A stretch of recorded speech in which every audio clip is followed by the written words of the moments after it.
Reklamo ngunyan kan pirang mga residente ang kakulanganin signages, reflector signs asin ilaw sa sarong road concreting na pigigibo sa San Isidro Village, Viracatanduanes. Apara kaini pigrereklamo man ang tubig na natitipon sa kanal sa gilid kan dalan. Makalis makaabot sa kaaraman kan barangay ang mga reklamo. Tulos man na ipinaapod ang kontraktor kan proyekto kung saan ang DPWH ang implementing agency sa likod kaini. Sigun sa kontraktor, pigbubugtakan man ninda ininin signages, alagad pirming pigraraot asin pigkakarawatan kan pirang individual. Alagad pigsyarto kan kontraktor na mabugtak man sindanin ilaw. Tuyong banggi alagad hagad kan mga ini ang tabang kan barangay tanganing mabantayan ang lugar.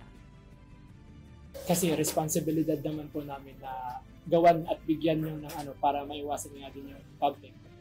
Magpo-provide po kami ulit ng mga signages, bollards, at saka temporary mga lightings. Pinapaalala ko lang na huwag nyo sisirain yung mga signage para walang maaksidente. At saka kung meron man kayong concerned na kailangan iparating sa akin, feel free to send me, text me,